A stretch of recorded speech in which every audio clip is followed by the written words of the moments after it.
No longer mourn for me when I'm dead. Then you shall hear the surly sullen bell give warning to the world that I'm fled from this vile world with vilest worms to dwell.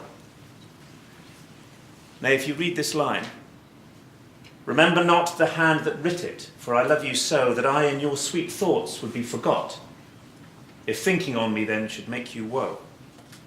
Oh, if I say you look upon this verse, when I perhaps compounded am with clay, do not so much as my poor name rehearse, but let your love, even with my life, decay. Lest the wise world should look into your moan, and mock you with me after I'm gone. Sonnet 71. These sonnets remind me of a doubt I often entertain, which is that that the author didn't want us to know him or her. This is quite a miraculous effort in the part of the Stratfordian man not to resist writing letters even before he was a famous author, and to make sure no one sent him letters either, and destroyed them, and that no one mentioned him in court, or very few people mentioned him. But anonymity is a very valuable thing. Al Pacino did no interviews for many, many years so that people wouldn't confuse things they thought about him as a real person from the characters that he was playing in films. And it also enables him now to fill the Palladium with people who come to hear him talk for an hour, which is an interesting experience. So this is our dear friend Mark Twain writing in 1909 a book, Is Shakespeare Dead? And I think we've almost heard that question raised again by Bill earlier. It's a wonderful book, and we're going to read a couple of sections from it, myself and Robert, and then Keir Cutler's going to speak. No, not so much about Twain. Are you just going to speak about other things? I've tried to pick a few sections here. So he starts the book with a relation about how he got into the subject, because when he was an assistant on the Mississippi River, next to the captain of a Mississippi River boat, the captain was a very ardent Stratfordian, and Twain just got interested in playing devil's advocate. But he had read at that time, this was before Loney, he'd read about Baconian cases, and he gradually became interested in the Baconian case, Twain, and got interested in the whole thing.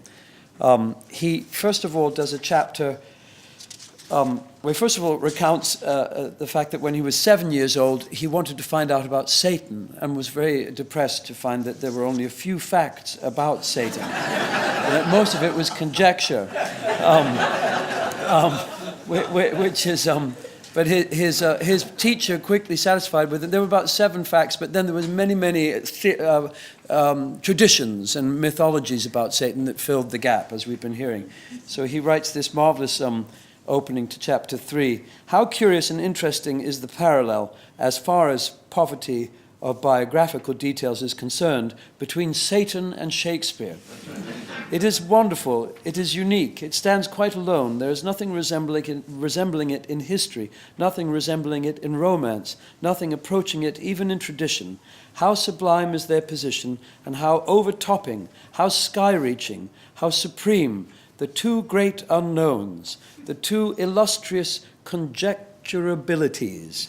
They are the best known unknown persons that have ever drawn breath upon the planet. And then he makes a list, which I won't read to you for the instruction of the ignorant. I will make a list now of the details, and we've heard about them, the facts. But then the 4th chapter is a chapter called Conjectures, and I'm going to read some of this for you. The historians suppose that Shakespeare attended the free school in Stratford from the time he was 7 years old till he was 13. There is no evidence in existence that he ever went to school at all. The historians infer that he got his Latin in that school, the school which they suppose he attended. They suppose his father's declining fortunes made it necessary for him to leave the school they supposed he attended and get to work and help support his parents and their 10 children. But there is no evidence that he ever entered or retired from the school they suppose he attended. They suppose he assisted his father in the butchering business, and that being only a boy, he didn't have to do full-grown butchering, but only slaughtered calves. Also, that whenever he killed a calf, he made a high-flown speech over it. This supposition rests upon the testimony of a man who wasn't there at the time. A man who got it from a man who could have been there, but did not say whether he was or not. And neither of them thought to mention it for decades and decades and decades and 2 more decades after Shakespeare's death, until old age and mental decay had refreshed and vivified their memories.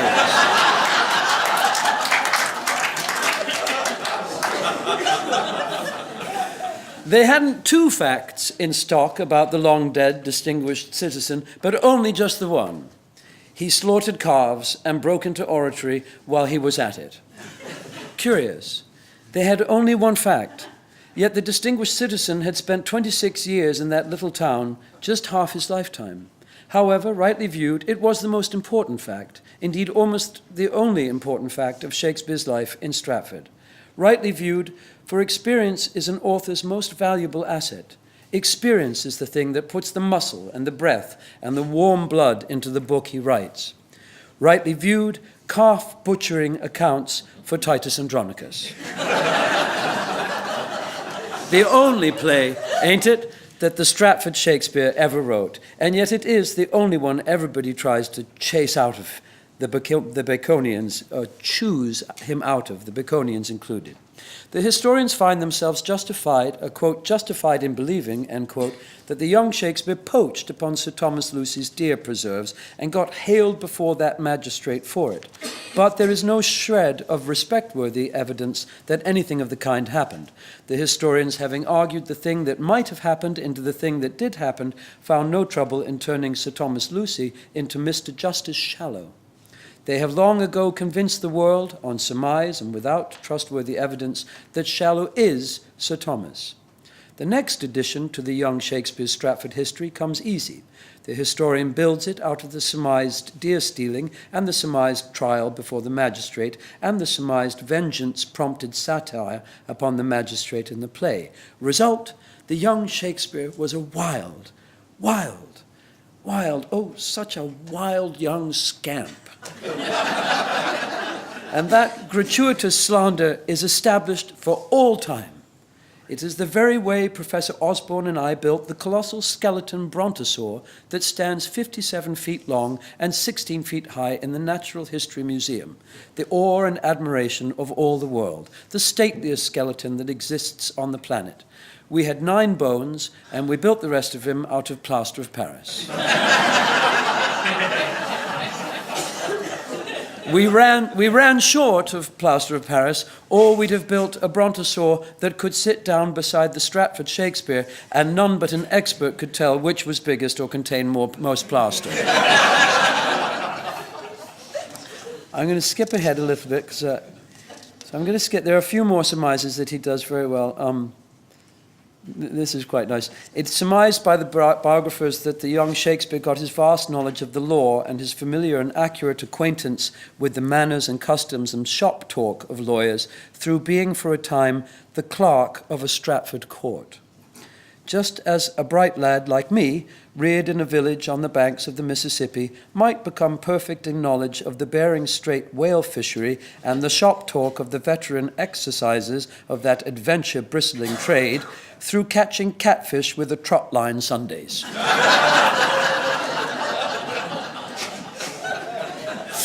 But the surmise is damaged by the fact that there is no evidence and not even tradition that the young Shakespeare was ever clerk of a law court. There is a legend, let me see if this is the right one. Yeah, there is a legend that he got his bread and butter by holding horses in front of the London theatres, mornings and afternoons. Maybe he did. If he did, it seriously shortened his law study hours and his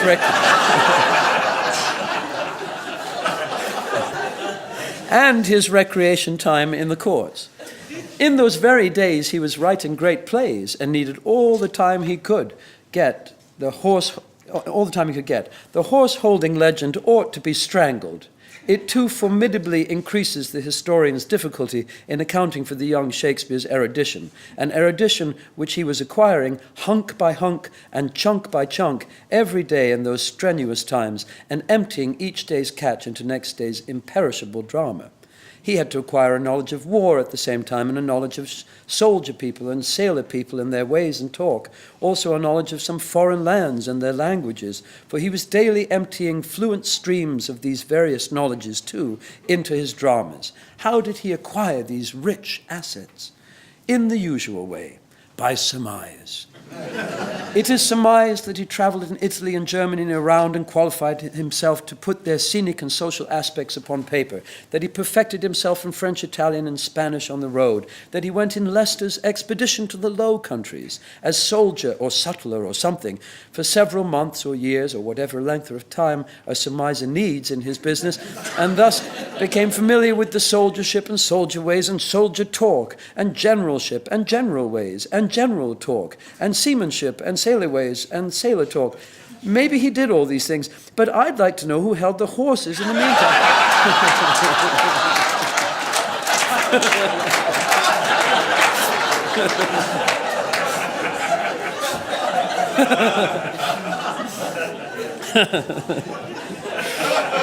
And who studied the books in the garret, and who frolicked in the law courts for recreation. Also, who did the call boying and the play acting. For he became a call boy, and as early as 93, he became a vagabond, the law's ungentle term for an unlisted actor. And in 94, a regular and properly and officially listed member of that, in those days, lightly valued and not much respected profession, actors. Right soon thereafter, he became a stockholder in 2 theatres and manager of them. Thenceforth, he was a busy and flourishing businessman and was raking in money with both hands for 20 years.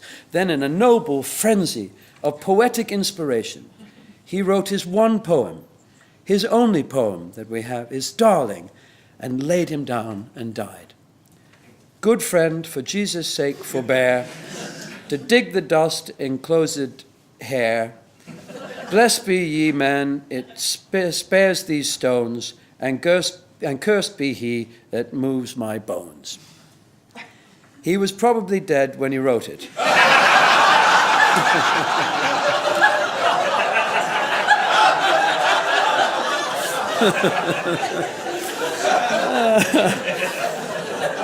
Still, this is only conjecture. We have only circumstantial evidence. Internal evidence. Shall I set down the rest of the conjectures which constitute the giant biography of William Shakespeare? It would strain the unabridged dictionary to hold them. He is a brontosaur, 9 bones, and 600 barrels of plaster of Paris.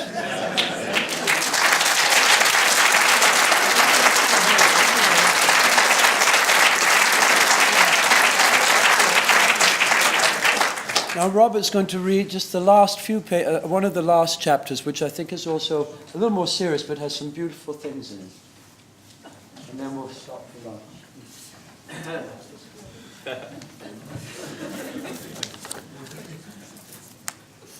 I am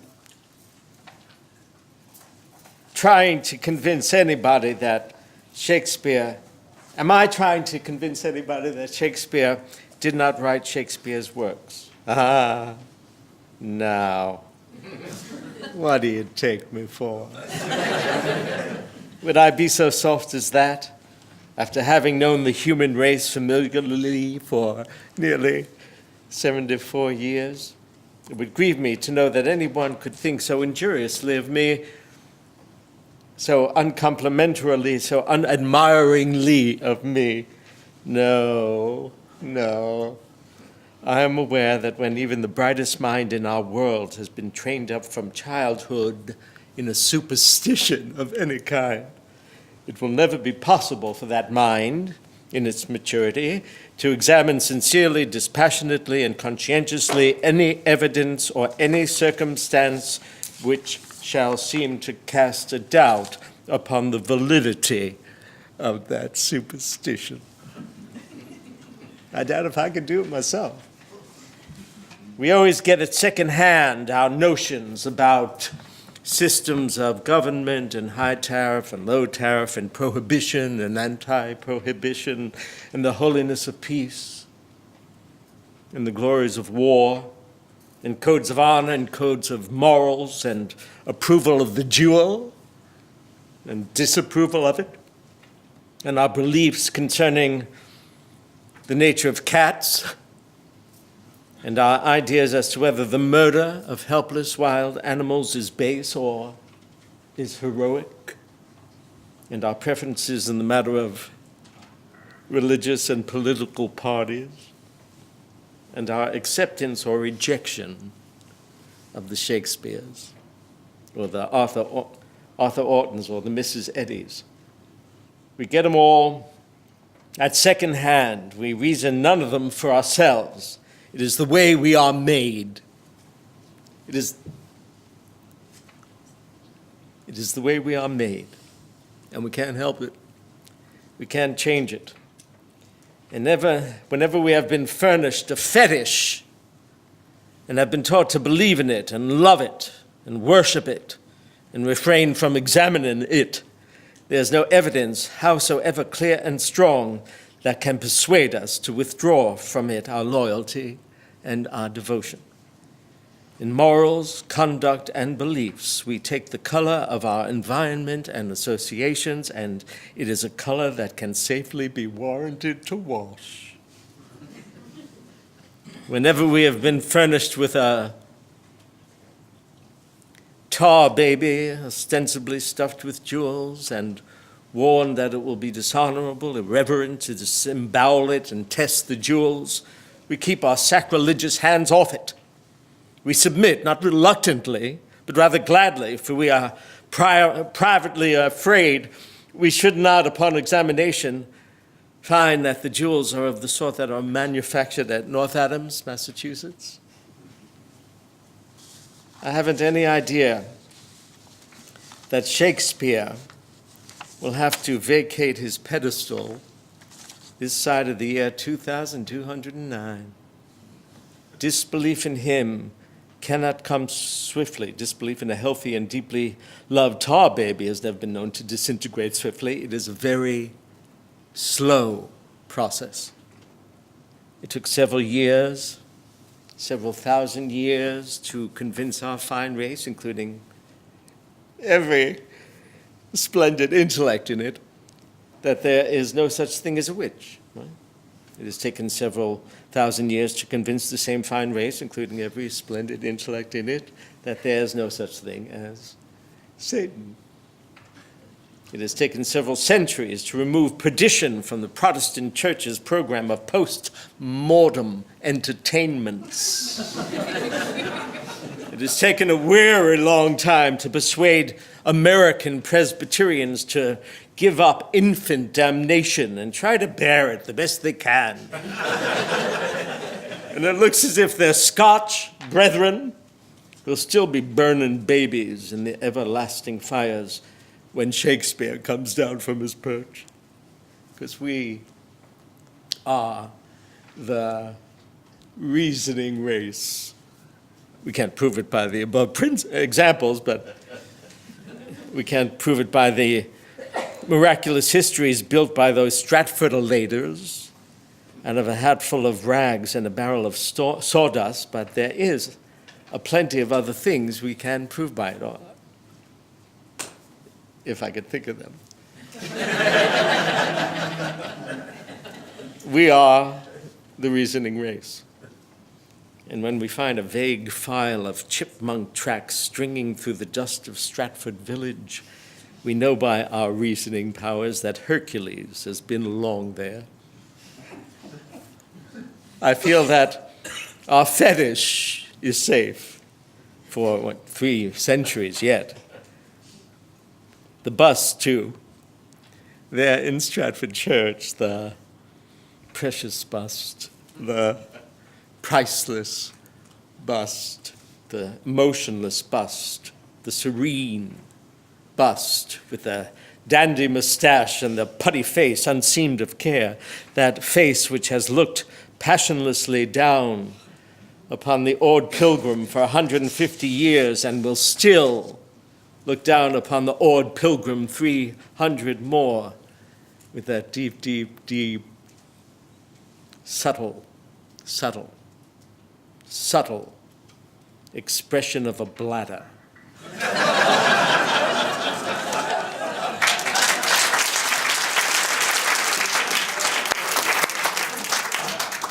Well, thank you very much for that. Haven't laughed so much since Trump was elected.